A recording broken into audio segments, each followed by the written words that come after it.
Okay, we are here. Jeremy Knight, your favorite Austin realtor. I am without Ian today. He is traveling the world. I do have a guest that's going to pop on here in a minute, but I actually have some fun stuff to talk about. Ernest saying already rates at 7%. No, yes, no. We'll show you that. So I got a lot to get to today. I want to cover some interesting stuff that's coming out about rentals. Are rentals prices coming down? That's something that, there's a lot of articles on. So we'll look through that. Also going to want to look through places that are affordable, not affordable right now, because a lot of people are looking at Austin and they're saying, okay, everything's crashing. That means Austin prices are coming down, which they have. Yet is it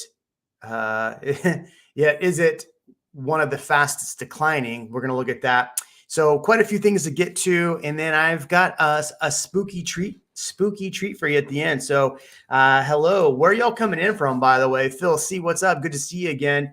Sorry, no Ian, he's out gallivanting the world again. I'm the only one that seems to stay home and work. Just kidding, Ian, we love you. But yeah, interesting. So I was going to have, I thought about bringing my friend Sarah on because I think it's really interesting what's going on with interest rates. Now, a lot of people are, Trey, I see you. I'll bring you on just one sec. A lot of people are stressing about interest rates. I just went to a meeting, sat and talked about interest rates. So it's interesting. Add you in here. So it's interesting. So yeah, interest rates did hit 7% yesterday, but it looks like potentially they're coming back down. So I'm going to keep an eye on this because last week we said that we would end the year. I said 6%. Trey, what did you say? I said 5%. We're going to end the year. In the year. Yep. And so we saw a peak at 7.08 and then down 6.82 today. So we will continue to look at that. I will bring Sarah on in the next couple of weeks to talk about that. But Trey, man, good to see you. Thanks for jumping on last minute. Yes, sorry I'm a little late, but I got to serve my clients. That's right, man. I'm good. Good to see you. So Kevin's from Lakeland, Florida. How are you doing over there, Kevin, man? I hope that you are staying dry and not too stormy. Trey and I both have a lot of friends in Florida because Trey and I at one time probably considered moving to Florida, but this is another reason why we moved to Texas instead of Florida. So wishing all of our friends well. That's where you go, wishing all of our friends well, Trey.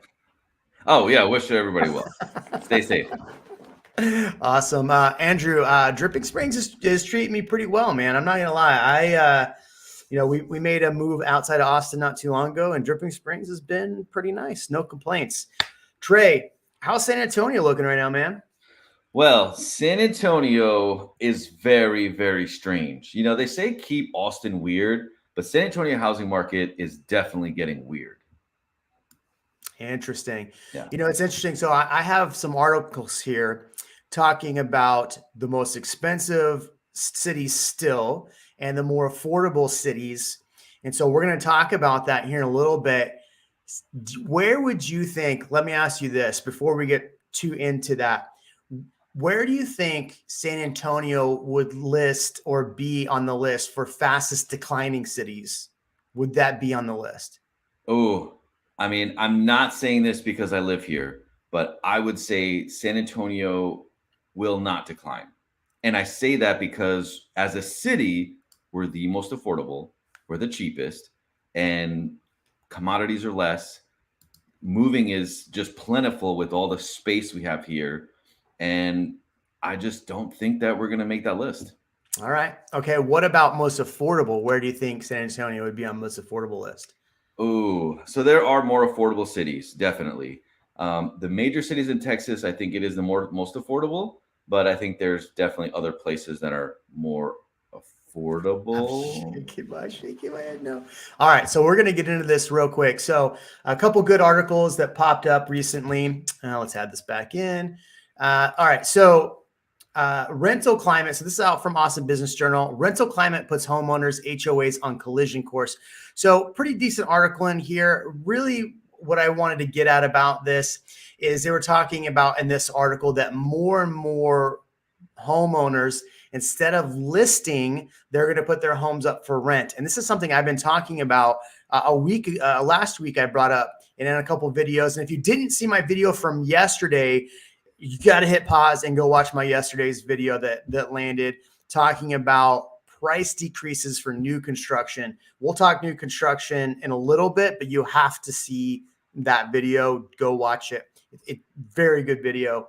I mean, I put it out. Of course, it's good. But anyway, because so it says right here that the skyrocketing rental rates, while home prices have stabilized somewhat from their runaway appreciation of 2021, rental rates continue to rise at an unprecedented rate. We're actually going to show you some articles showing that they're actually coming down. So this article is a little, they are higher, but they've come down slightly. So we'll talk about that. From Austin, Texas to Raleigh, Phoenix, and Nashville, finding a one-bedroom apartment or a micro apartment is $1,500 a month. It says now homeowners that want to sell their properties only to see their asking price receive a lukewarm response or resorting to the next option, rent. And this is something I've seen. Trey, I'll get your opinion and see if you're seeing that. But today's rental rates, for the most part, could provide a homeowner with mortgage coverage, upkeep costs, and leftover cash flow. So are you seeing this trend at all? Maybe we're seeing it in Austin for sure. People that are putting their home up to list, after a few weeks, they're putting their home up to rent as well. So are you seeing that pop up? And that is my synopsis for why we're seeing so much more rental inventory. But what are your thoughts? Yeah, so San Antonio in this past year had the most transactions that it's ever seen in history. So now you have an interesting dynamic because you have more than double of the inventory. And this is kind of similar to Austin. You have double the amount of inventory that there was 4 months ago. So now people are, you know what, I can't sell this. I'm going to ride this downward spot, this downward turn, and I'm just going to rent it for a year. Well, everybody's now thinking that because they have a very low rate and their cash flow can improve. So they think, you know what, I'll just rent it for a year, and that's what's happening. Yeah, I've had a couple clients say, you know what, I'm just going to rent it for a year and sell it next year, or I'm going to pull my home off the market right now and list it back in April. I made a video earlier this year. It was about February, and it was a whole video talking about how homeowners are going to put their homes in the market too late. And that video was correct to a T, because really by May, the end of May, that light switch, it was maybe June. Yeah, the end of May, that light switch shut off, like literally the 28th. I remember it. So I'm hesitant to, normally I would say to a client, okay, look, you're right. Let's pull it off right now, because we'll start seeing stuff come off the market. Let's pull it off right now and put it back on March. I'm a little curious to see what happens March, April, May of next year. I think we do get past this, pending election, and then things lighten up a little bit. But who knows? Is there another war in Ukraine? Is there another something like that? What is the next big thing to happen? I did a video with Jason Walter, and I made this bold prediction in this video, and this video never saw the light of day, but I made some pretty bold predictions.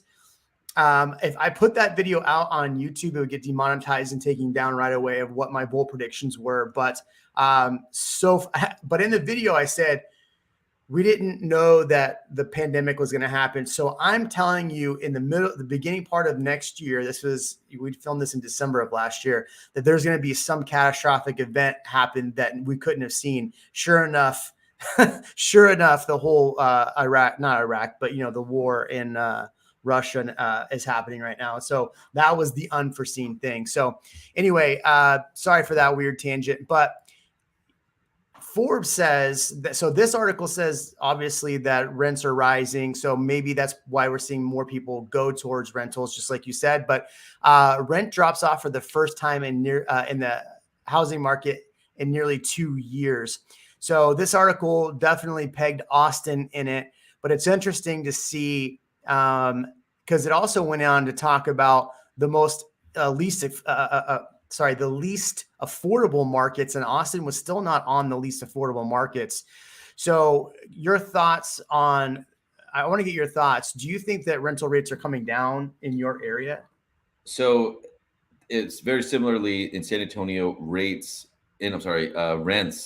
did go down. So I'm going to share my screen real quick and show you guys. There it is. So when the higher interest rates and when the bidding wars happened, we weren't sure what was gonna go on. So when in July rents went 1908 at rental for I'm sorry, residential rental average price was 1908. And then last month it went down to 1888.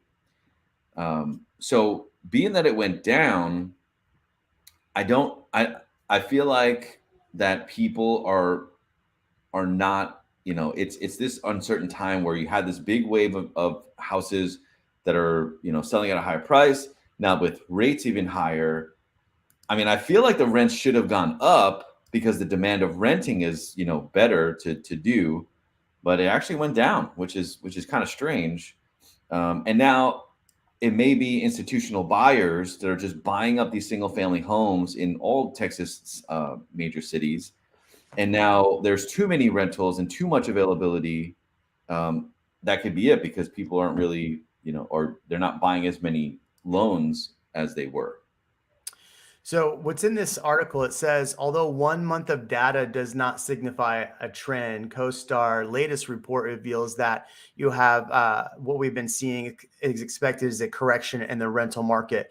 So I think you're right. So we saw a lot of rentals, and here's an article right now. I have this actually in my next week's video. I will talk about this community a little bit more, but we're starting to see this trend a lot. And so I think what we're starting to see is more inventory in those spaces is finally starting to catch up, even though a lot of firms are saying, oh, there's still not enough rentals, there's still not enough affordable things. If you look at this, a Phoenix real estate firm bought up 25 acres in Liberty Hill, and they're putting 200, let's see, was that 150 or 260? They're putting 150 homes on 25 acres. So they're really jam packed. I thought it was more than that. Hold on. Here we go. They're going to construct 260 on 25 acres, 260 single family homes that are just going to be rentals. That's it.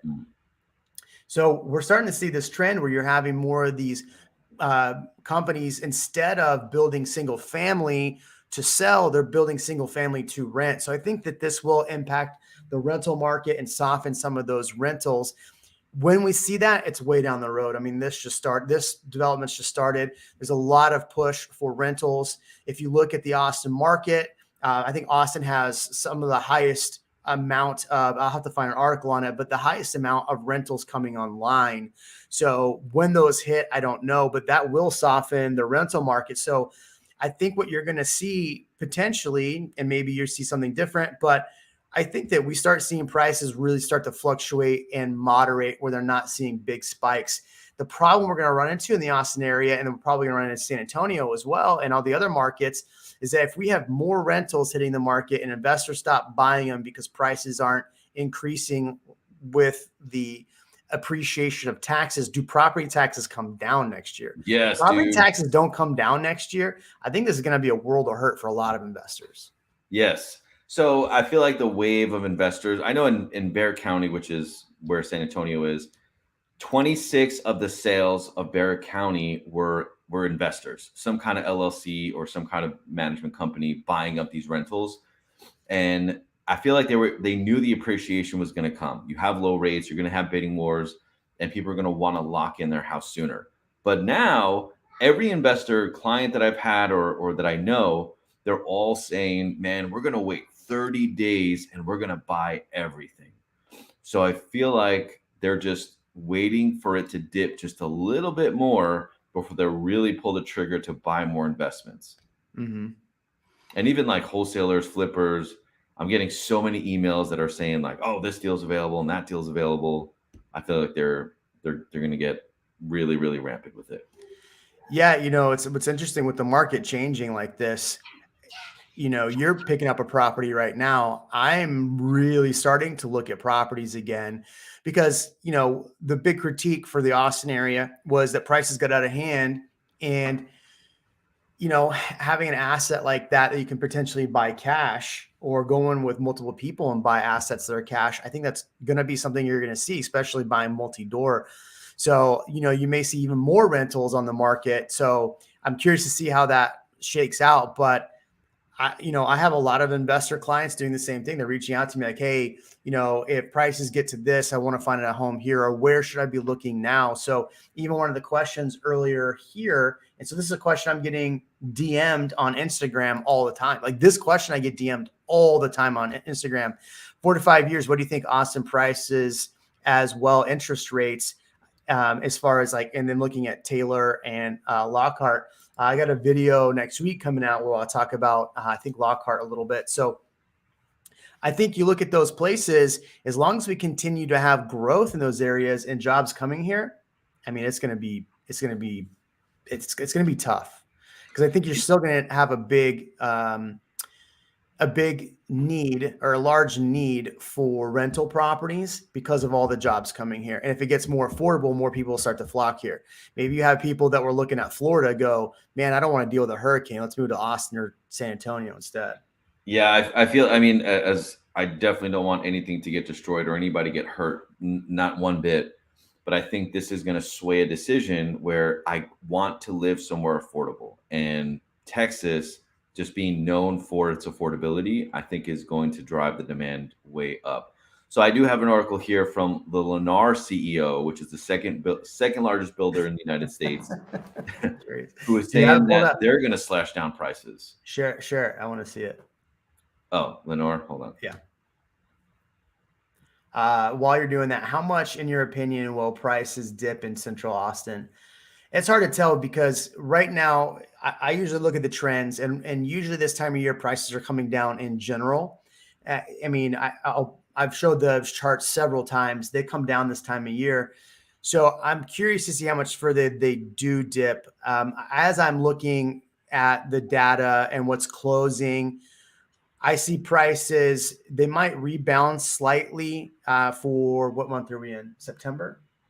We're in September? Yeah. So we'll probably see the prices either flatten out for the September numbers, or they might bounce back up a little bit and come up maybe at $4 or $5 grand. Not a lot. Did you share it? So I sent you the Lennar one. It's not coming up for me. And I also have one more I just want to share and talk about. It's the permits pulled. So you're saying that there's a lot of, let's see. Yes. Yep. There you go. So that's the one that I was saying, the Lennar CEO, they're going to bring down prices. Or maybe it's not letting me open it. Yeah, for some reason. All right, we'll have to find this, because that's interesting. I'll Google it. So did you read the article? What did it say? No, basically that they're starting to spend more marketing dollars. I don't know why you would want to spend more marketing dollars. Everybody know that there's rates are higher and affordability is a problem. But they're also saying that they're going to give more incentives. And the last thing in the world they want to do, but they are doing, is that they're dropping prices, because it's going to affect every other house they build. And instead of kind of this compound interest where, price hike, they're starting lower, which is going to lose the momentum of the building other houses. Oh, so this lady, Allison, young lady, I don't know how young or old, Allison was actually a few months ago, it posted that she was buying a duplex in Leander. I want to say she was getting it around $600K, if I remember correctly. Am I right, Allison? But when she told us what it was she bought it for and what it would rent for, everybody on the channel was like, oh shit, we should have bought this. So good luck getting that rented. So yeah, I'm curious to see what happens with Lennar, because Lennar, for the last here's my advice to Lennar. Hello, Lennar, if you're listening. Lennar, if you're listening to me, you're about to spend more money on marketing. and you're about to spend more money to incentivize agents that you have turned your back on over the last 2 years to come back and bring you business. Here's my suggestion to you, Lennar, if you are listening to me right now. Lennar, go back, start hiring and training your trades to create a quality product. Because the problem that I have with your business in particular is that you have a hard time closing properties right now. I get it, supply chain issues, but the quality of what you're building is becoming, in my opinion only, not the opinion of my brokers or anyone else, a subpar product. I have had several closed clients that have not been happy at all with the product that you've put out. I've been there when clients have cried at closing because now they have to wait for your warranty company to fix all the things that you did not fix. So from me to you, do yourself the favor and start putting together a quality product and delivering it on time. Fair And trade? to add, not anybody else's brokerage or whatever opinion, but to add, when you basically cut commission so low to sometimes a couple $100, you are taking out the advocate for that person. And when the builder says, "Hey, don't worry about it. The roof is supposed to it's supposed to look like a spaghetti," or they forget to do certain things and they say, "Oh, well, sorry, we're not going to fix that." That's a problem, and that's Yeah. not right. And just to add to that, they own other parts of the build, not just the house itself, the loan company, the title company, the home warranty company. They own so much other pieces that they don't allow them to shop around that's going to best serve them in their situation. Yeah. I mean, But then they say, Lennar's not the only right, builder that has that model, right? Where they have their hands in all the subsidiary businesses or affiliations. So they're not the only ones, but I 100% agree with you. They went after profits. They turned their backs on the people that had been bringing them business. Regardless of, I mean, I closed several Lennar homes at a much discounted pay. And that's not what I'm mad about. What I'm mad about is having to stand there and explain to my client that, yeah, we are going to have to go through the warranty process now because you are in a position where you have to close. Your back is against the wall. Your rate lock is ending. You're about to be homeless on the other end because Lennar has pushed and pushed and pushed and pushed. And now you're about to buy a product that's a subpar product. I'm more upset about that than I am what I got paid on that. And I think there's a lot of agents that feel the same way. I definitely agree with you that when you are delivering a product and you're trying to just go after profits over the relationships, that's a problem. I think well, that's and, what you're and trying it's to say more. right. And it's not, of course, it's not about the commission, but when you have another builder building in the same neighborhood that says, "Hey, we pay realtors and we're going to help them through the process," and they actually communicate. It's not about the commission. It's about whether your clients are happy, because obviously we want clients to scream our name from the rooftops. And Lennar's one of, I'm sure, other builders that don't pay anything so that they can cut out the realtor. In Right. my experience, that, and especially the clients I've had before, and then afterwards, then we're having to deal with, "Hey, I have this leak and they're not answering me. Hey, I have this and this is what's going on," and then we don't. Well, think about it too. Like resolution. if you think about it, so I've had this scenario, and I don't remember if it was with Lennar, but it was with other builders. But let's say I had a client go through a community, and I said, "Hey, look, let's go look at homes on Friday. And by the way, here's the communities we're going to go look at." And they go, "Okay, cool." And they have Thursday off, and they go, "You know what? I'm just going to go ahead and look at the product before, just to tell Jeremy if I actually like the neighborhood or not." Well, then they go into that builder, and then the builder goes, "Hey, by the way, since you didn't come in with a realtor, your realtor can't represent you." Yeah, Now, yes, I'm not dude. saying Lennar did that, but there are lots of builders that did that. So they are trying to get you not to use an agent. So then the client goes under contract with the builder, cutting me out. Okay, fine, whatever. And then that client calls me crying because they're upset about things happening in that transaction. And I'm in the position where I cannot help. I'm not party to that contract. I can't advise Right. on that contract. A lot of people, I put out a video yesterday talking about people reducing, being able to reduce the price of their new build. And then I said, please don't reach out to me to help you. I can't help you if you're under contract. And in the comments, it's person after person after person, like, hey, what should I do in this scenario? If you're under contract right now and you're trying to renegotiate, talk to your agent or go talk to the builder. We can't help there because we're not parties of that contract. So Yeah, in the state of Texas, you have to have a representation agreement. So it's not just because, oh, they're not paying me, I'm not talking to you. It's you have to legitimately be in cooperation with the client and the builder. yeah. So here's a primary example. So my opinion on Sitterly, let's just say my opinion on most builders, other than a handful, has been not positive, but not negative as well. I mean, well, not positive.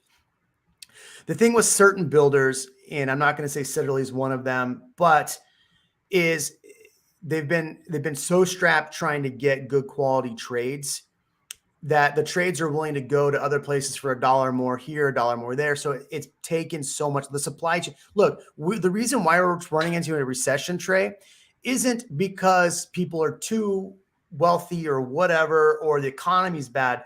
This is a recession of supply. This is a supply chain recession. This is what's pushing us into this. You have so many people with money and not enough goods to service them. So you have the Fed raising rates to tamper down the housing market, to keep people to stop spending on things like that. So this is a supply chain issue. So these builders have not been able to fix the supply chain. You're going to have to fix your supply chain issues before you can really move forward as businesses. That's it. It's it. And all these builders that are going out and continuing to build product right now, you need to retool and then go build product. My last video that I just released on the prices going down, check it out. It's a really good video. And it's funny, this San Antonio has seen the least amount of unemployment rates it has seen in the past 8 years. So unemployment rates are very, very down in San Antonio. But what's not being corrected is the employment rates in construction. There's such a demand still for employment in construction. And I think that's what you're talking about, at least over here, is if there's no bodies and there's no trade skills, then how are we going to build more homes? And the homes we have built on top of that is now a overload of supply. Yeah. And that's so here. And I've called this out several times. I've called this out several times, and I think this needs to be reiterated. And I think people need to pay attention to this. What builders did during the pandemic was take your money. Okay. They took your money. They said, okay, put a deposit on this property. We're going to start building it. On the side, they took that money and got to be careful. Careful. I'm saying builders, but I'm not saying specific builders. Okay. They took your money and then they started building inventory homes, piling up this inventory because they expected that demand to stay there. They stopped building your home to go build another home that they were going to make money on. Because think about it. If you already have this paycheck coming in, right? Focus on building another property that you can get another paycheck on, right? So they build all this inventory. Now they have too much damn inventory and not enough demand. To add, I worked with a builder who was doing spec homes that we were selling for him, and wasn't a large builder, but these large builders will team up with a mortgage company and they'll say, okay, we have 100 spec homes we have to build. Then the bank who's loaning them the money to do that says, in some circumstances, they say, okay, well, I need at least 20 to 30% of the subdivision under contract. So at least we know that somebody's going to likely buy it. So if those people cancel contracts, now it delays their funding, which delays their build time and creates a mess for the consumer. I mean, I'm really curious to see what happens with new construction over the next 18 months to 24 months. Yeah, man. I think, we're heading into a time where typically builders offer a lot of incentives. I think you're gonna see deep cuts and big incentives because these builders, look, they're heading into Q4. They need Q4. Why do you think they're offering all these incentives now? They're scared, but they need a strong Q4 because that's going to set them up for 2023 into 2024. If they have a weak Q4 this year, it's going to spell disaster for them starting next year. So I'm really curious. All right, I want to get off the builder train because I have a whole video out that you can go watch all the things about builders on my channel right now. Trey's probably going to put out 10 more videos about builders too because he's awesome. I want to get your opinion on this, Trey. Hold on, let me see this. Do you think we could ask for extra payment for escalation clause the builders charged us as late as February? And it is amazing how much the tide has turned in a matter of a few months. Yeah. So we were having, all these builders charging extra right before you closed here in Austin. So I'm not telling the listeners to do this. I am not. So listeners, cover your ears. You can tell me. But we had a client who was under contract, and he saw my videos about the supply chain, about builders incentives, and he said, "You know what, Trey? Let's ask to cancel this. We're just going to go down the street to the other builder who's giving more incentives." Well, we said, "Okay, we're terminating." The builder almost went up to the president and said, "Please, please. Yeah, I know we were giving you 5, but here's 25. Here's 30. What else do you need? Do you want your earnest money back? Do you want this back?" And it was like, whoa. So I'm not telling you to do that. But I just want to let you know, Jeremy, what happened. Between you and I, Trey, and nobody else, I just had a client get 65 grand off their price. Oof. 65 grand. So it does happen. All right. So here we go. All right. So the country's least affordable cities for rent right now, this was March 28th. So this is a little bit of an older article, but I thought it was necessary. Look at this. San Antonio, number 1. Oh, no, it's Miami. I was going to say, dude, don't scare me like that. Miami, Los Angeles, Riverside, Tampa, San Diego, New York, Las Vegas, New Orleans, Orlando, and Phoenix. Why do I bring this up? And I think it's important because a lot of articles right now talking about rentals and everything are referencing back to this least affordable chart. Now, I have another article here. This is the same thing. So this is the 12 least affordable housing markets in the U.S. This is as of August 16th. So I'm going to go down the bottom here. Number 12, Boston. Do you think Boston? How crazy is that? Median household income $79,797, and median house price $775,000. Like, who can afford that with that kind of household income? It's insane. And I mean, that's why it's the least affordable. How do you think Austin's going to be on this list of least affordable? Just curious. And everybody talks about affordability in the Austin area. They talk about these things in the Austin area. Okay, look. Number 1, talk about it's unaffordable. They say that incomes are not going up and the cost of living is extremely high.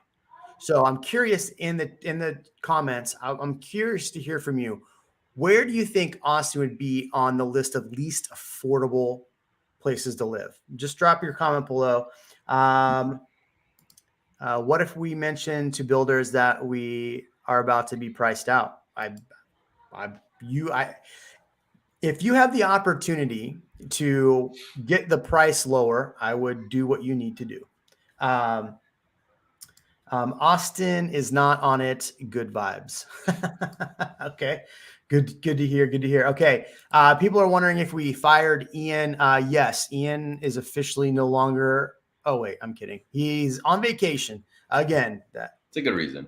Yeah, he's on vacation. I'm happy being third, though. Well-needed vacation. Oakland, California, number 11. Most unaffordable. Or least affordable. I feel like you're going to share all the very, very volatile markets that change in median house price like 100,000 by somebody sneezing.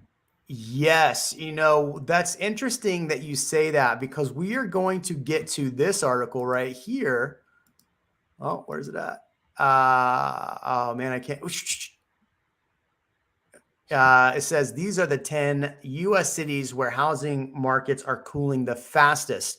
So you're beating me to the punch, but yes, some Oops. of these are still on that list too. So Santa Ana, California is 10. Anaheim, California. Man, California is really taking a beating on this list. But the median price in San Antonio is what right now? $334,000. The median price in the Austin area is about 500. The Austin area, 550 for Austin specific. San Diego, number 8 on this list, a place I used to live. I love San Diego still. San Francisco, 7. I could see that. Long Beach, California, 6. Hialeah, Florida, 5. 465 is not a I bad. was gonna say that's pretty That's low not for bad. median house price. But Yeah. they must not have a lot of like high paying jobs there because the median income's 40 grand. I mean, it's a pretty big jump from 70 to 40. Newark, New Jersey. We were just in New Jersey. I was just in New Jersey. 38,000 though. That's interesting. There's a That seems lot of low. rentals in Newark. Is it? Okay. From what I remember, yeah. New York, number 3. Look at that. Where do you think it's going to be? But it's like where New York? New York's a big place. Yeah, New York's a big state. Los Angeles, maybe it's New York City. Median household income for Los Angeles is only 70 grand. I wonder what it is for Austin. It's higher. The median household for Austin's like 89,000 or 95,000, something like that. Miami, number 1. Look at that. Least affordable city, 44 to 610. So wow. It's pretty interesting for a lot of, and this is what I've been saying for a while. People don't believe me, is that Austin is a little more affordable than what people give it credit for. Depends on who you are.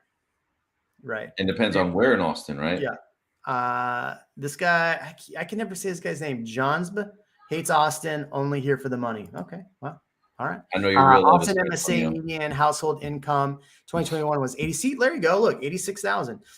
So we don't have a number yet for 2022. So I'm curious to see what happens for that. Who feels sorry for California? Nobody. Hey, so go ahead. Does Ian vacation most of the year and then work 3 to 4 weeks? That's the Ian life. Look, Ian works hard. He doesn't have kids yet, so he has the opportunity to go do fun stuff. So not that you don't for anyway. Okay. So if I were to say to you, Trey, what do you think are the top 10 U.S. cities that are cooling the fastest? Oh, sorry, you couldn't read it. There you go. What do you think is in the comments below? What are the 10 U.S. cities that are price decreasing the fastest? So if I'm giving you this article and we're talking about Austin, do you think Austin is on this list? And Trey, where do you think San Antonio lands on this list?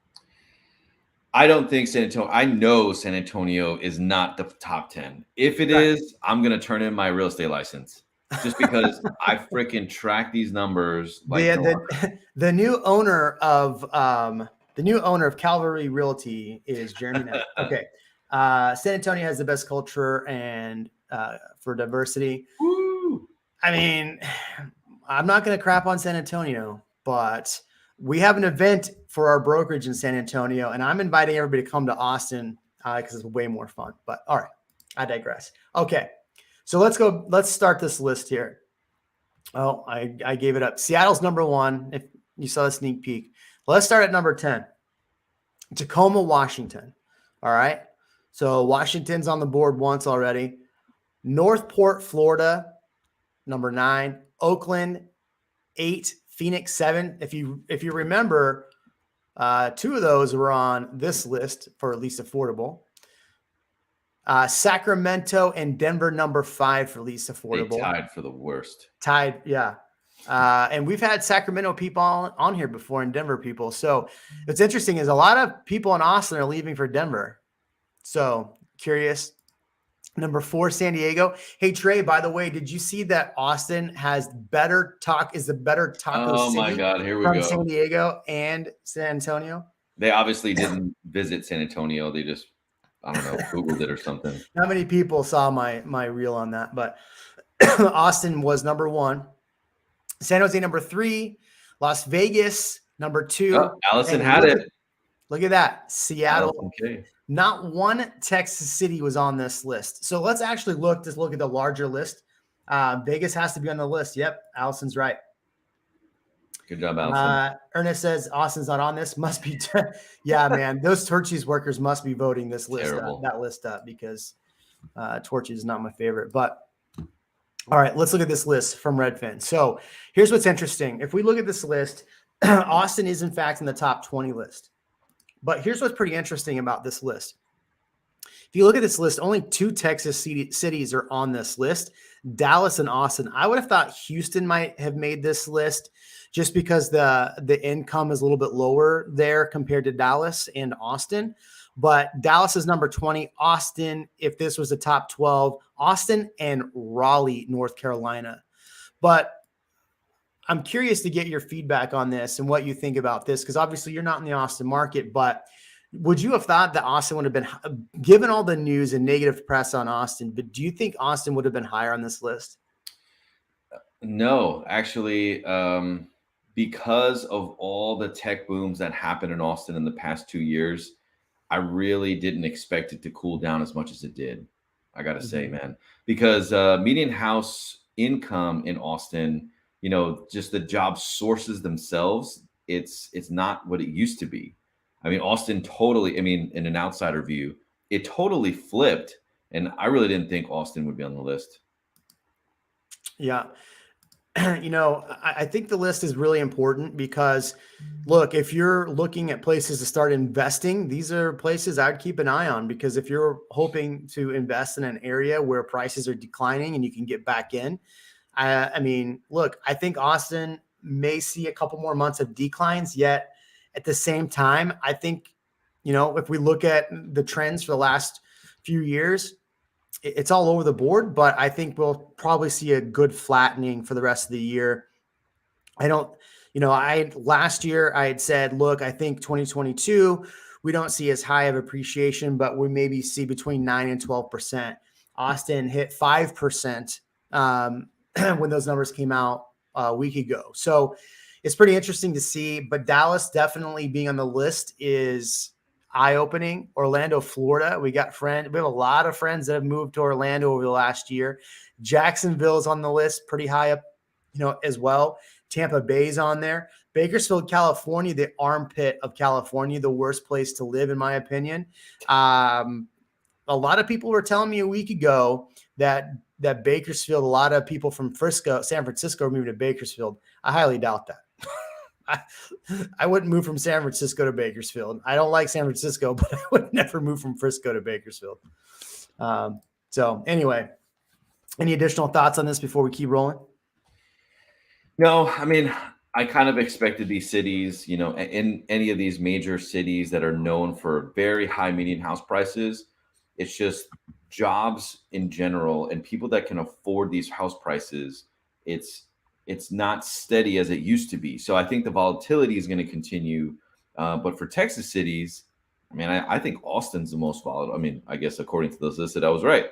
But yeah, San Antonio, we're kind of boring over here. And that's actually a thing. People in San Antonio have bumper stickers that says, keep San Antonio lame. Lame. Okay. So if I were to tell you there's a list out, top 20 list of most affordable places to live, which Texas city do you think would be high on this list? El Paso. I think I told you that before we got on here. El Paso. I would say that anyway, just because I think it's booming over there like crazy. Yeah, man. So I have family in El Paso. It's great. There's a lot of people that don't like El Paso, right? I think I have a different opinion of El Paso because I have family there. It's not the greatest city in the U.S. Like, you're not going to move there and be like, this is home. But El Paso does have a lot of great culture and has a lot of great food, and it actually has a lot of things going for it. So I like El Paso, but here's a list. What's interesting on this list, the top 20 most affordable places, a lot of places where people are leaving right now: Chicago, Illinois, Lake County, Illinois. You have New Haven, Connecticut, which median sales price $320 in New Haven. Does that even sound right to you? No. Bridgeport, Connecticut's 590. So Bridgeport big is difference. Yeah, that's weird because Bridgeport, I've heard, is pretty rough over there. And Hartford, 310. Mm. Interesting. But yeah, so these are the places if you want to get an affordable deal right now. Maybe El Paso's it. Honestly, if I were to, thinking about this, because I don't know the Dallas market that well. Like I have friends that live in Dallas, and I definitely see Dallas as a good place to invest. But if you want to buy something cheap, and cheap being under 300,000, I would look at El Paso. I would look at San Antonio, but I'd look at El Paso because I think we've had Eileen's father, my father-in-law, has like 7 or 8 properties in El Paso. They were buying these things for, bro, like they bought one for like less than 80 grand. Mm-hmm. And it was like a 3.2. It needed work, but 3.2. I mean, so I don't know. Maybe El Paso is a place I just move to and retire. What do you think? So I'm trying to find property taxes in El Paso County is 2.24. So San Antonio, because of all the spike, it's harder to invest here. I mean, the prices are good, and of course, 512 gal KO, you win. San Antonio is the best. Yeah. Interesting. That's dude, I didn't have a whole lot after that. I just really want to talk about rentals. I mean, Austin prices for rentals have come down a little bit. If you look at the list, Nashville beat us. Nashville beat us. See, do I have a better picture? Year-over-year growth. Where's Austin on this list? Austin is not on this list. Here's the negative growth. Can I zoom in? Mm-hmm. Here we go. Nashville's negative 1.1, Austin's negative 1, San Francisco. So we are seeing declines, yet I don't think we're seeing as big a declines as people think we are. I think, the problem with the media is the media needs to write a crazy headline. Like the hot title for this video was something like landlords going to cash in next year, which I think landlords will, but also they may not cash in as much. So I think it's really important that you read the headline, but then read halfway down the article, because usually halfway down the article, even the one talking about the lease prices coming down said, this might not be a trend. It might just be a monthly thing. Just like the trend for interest rates being, 7%, people saw 7%, and interest rates might fall. Let's say, Trey, interest rates between now and Friday drop to 6.5%. Let's just say magically, because right now they're at 6.82. All you're going to hear from people is that interest rates are at 7%. Yep. And that was days ago. But I look at this chart here and I look at the time when I go, okay, in my brain, I want to tell people I think we peaked. But I could have said the same thing here. We peaked, come up, and then down here. I could have said the same thing about peaking here, but now the peak's here. So what happens with rates? I'm definitely interested to have Sarah come back on and talk about that. But I don't think anybody's not saying that interest rates going up are not going to continue to impact the market. We have to get rates under control, but I don't see the Fed. It's interesting to me, Trey, that monetary policy should be our government's job, not the Fed's job. Right? They should lead monetary policy, yet we're leaving up to the Fed to fix the problem. Very interesting that that's the way we're going with that. But anyway, that's just my crazy thoughts. So anything else you got going on over there in San Antonio? Any other comments? Drop some comments. We got 15 minutes left. I want to hear from you in the comments. Yes, so, Stephen Austin would say is here. Yeah. So let me bring this article up. Back about 2 months ago, they said housing economists, mortgage rates volatility likely to level off even with Fed Reserve interest rate hikes. Did you see this one? No, that's the San Antonio business, but I saw some more articles. So yeah, so it's saying that existing home sales declined for 5th straight month in June. What boggles my mind is the government does make money on government-backed loans. So it would behoove them to raise it a little bit just to see what happens and have this correction to so-called fight inflation. But then, I mean, at some point, look, like Lawrence Yun says, chief economist in NAR says, mid-year forecast events by the association before Wednesday Fed meeting mortgage market rates and calls for additional hikes, it is possible that they may go down. It doesn't really say what else or why or what's driving it to eventually level off, but that's just what I think. I think, I mean, it's one of the biggest security-backed loans that the government makes money. So I don't know why they would just keep going up and up and up, because it's affecting them as well. I don't think it's a really great way to inflate. Well, I Inflation. mean, it's the same thing as if, like, canceling debt on government-backed loans, somebody's still got to pay for it, right? Yep. So anyway, so the question here is, besides interest rates rising, what is causing Austin prices to drop?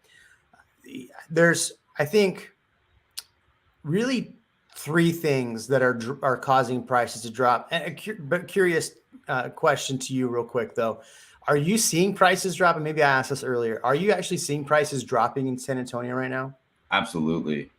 Okay. Yeah, we've had, but what's interesting is when the Feds announce rates, I know there's probably a month or two worth of data that we haven't seen yet, but the information we know today, but median house price dropped $35,000, but actually crept up about 15,000 just this last month. So I feel like it's just doing this, like it kind of go up and then down and then leveled off. I mean, it wasn't the spike as we saw, but that's what we see here. So I think here's the things that are causing prices in Austin to drop. Number one, affordability is a big issue. We got to a high of 667. And so when people saw these numbers as the median, they got scared, especially with kind of seeing a recession on the future. So I think just affordability in itself became an issue. But look, affordability is relative. Like if you're at 700,000, buying a house for 700,000 at a 2% interest rate, yeah, that's a huge difference between buying a $700,000 house at 7% interest rate. Like that price has to come down. Like you can't do that same thing. So I think interest rates are definitely a big cog in the reason. A looming recession definitely has people worried. Third, the inventory. I think you had a lot of people looking at the end of seeing the fact that trying to take advantage of this high sales price, right? So they were trying to time the market and get a sales price that was high before the market starts to drop. And now we have too many listings. Here is the big kicker, and why I think the biggest issue that a lot of people, especially Austin City Council, does not want to address. Austin City Council, in fact, there's an article out on Austin Business Journal today. I want to bring it up, but maybe we'll bring it up in a minute. It was talking about the new mayoral candidates talking about the housing problems. Now, I had on this channel a mayoral candidate talk about the issues, but City Council wants to talk about affordability in a way that they can then take, like they did with the homeless problem in Austin, which they wanted a way to be able to take more money from taxpayers and subsidize things, right? So they got a lot of money that they're spending on homeless hotels, homeless housing, and things like that. It's up to you to agree or disagree with that. Now they're doing that with affordability. They're trying to pass a bond for $350 million to subsidize builders to go out and build more affordable properties. The problem is with this is that what Austin's so short-sighted on is the fact that raising taxes is the problem, is the biggest problem in affordability, because people's property taxes, the tax base being the homeowners, and us keep trying to tax homeowners even further, make it even more unaffordable. So when people saw that we were going to see a 56% price increase in property tax values this year, people went, holy crap, that's crazy. So I think property taxes is my number one, interest rates are the second, affordability is number three, but affordability is really tied to number one. And then inventory, those are the four things I think. Let me ask you this, Jeremy. Go ahead. Where do you think prices are dropping the most, North or South Austin? I think the suburbs are seeing, where there's a lot of building, are seeing the biggest price drops. So they got the advantage of kind of riding the Austin coattail. By Austin prices going up, people moved out, and so their prices came up as well. So I think you're going to see the suburbs around Austin come down pretty hard, and then you're going to start to see Austin. I mean, Austin's dropped pretty far, but I still think Austin's pretty well insulated because there's just not enough places to build in Austin proper. So you're going to see big price slashes, and that's what we're seeing in a lot of these suburbs: Liberty Hill, Leander, Buda, Kyle, Manor, Hutto, Taylor. Those areas are going to see the biggest price. But where you're going to see the biggest price drops are going to be west and high dollar areas, because they're going to drop their prices $150,000 versus somebody over here dropping 25 grand, right? That's a disparity that you're going to have. So, yeah, no, I don't think Austin overbuilt. I don't think Austin overbuilt. I think Austin prices overbuilt the inventory. How's migration doing now? Big slowdown of people moving back to original states since employers are requiring people to go back to office. This is a huge problem. This is actually, well, I wouldn't say a huge problem, but this is an issue. And let me know if you're seeing this too, Trey. But I have 4 or 5 listings, but people bought new construction that are being shipped back to their original destination, or original location, which is California. I have one coming up in a couple months. They're having to go back to San Diego. I have 2 or 3 people that have had to go back to the Bay Area already. So hopefully they sold at a high price here, because they sold at a high price in California, and hopefully they can buy at a cheaper price going back to California. But do you think that that's an issue for San Antonio as well? People going back? You know, we didn't have, I mean, of course we had a lot of remote workers, but we didn't have a big bullwhip effect, as you called it, in an earlier video or live stream, as Austin did. I think, we're a little more of a blue collar city, so I don't think it really affected us too much. Yeah. I mean, look, and the thing is, like, what's crazy about Austin has, as I last saw, 100,000 open positions. So we have one of the lowest unemployment rates. I think we're at like 2.6 or something like that. We have one of the lowest unemployment rates. So we need more people to move here. I mean, that's if we stop seeing people move here, I've said this for a long time. If we see people stop moving to Austin, you'll start seeing prices decrease. And I think you have a perfect storm where people are having to go back. So it's partly why we're seeing inventory. I mean, I just named all 4 or 5 a second ago. 35% profit margins in Austin at the height. Yeah. I mean, there you go. Well, cool. I appreciate y'all for joining. Trey has to go. He's got a 4:30 appointment. I told him I'd let him go. Yep. Thank you, everybody. Make sure you like, comment, subscribe. We'll see you in the next live stream. Ian may be back in the future. I don't know. We'll have to see if he's not gallivanting the planet. Check out Trey on his YouTube channel. Just Trey Serrano. Look him up. And then also look him up on Instagram as well. He does a lot of OnlyFans style videos on there. So no, he's got a really good Instagram as well. Check out my Instagram. I put a lot of the reels that I put on there. I'm now starting to put his shorts on YouTube. So we'll see you on the next one.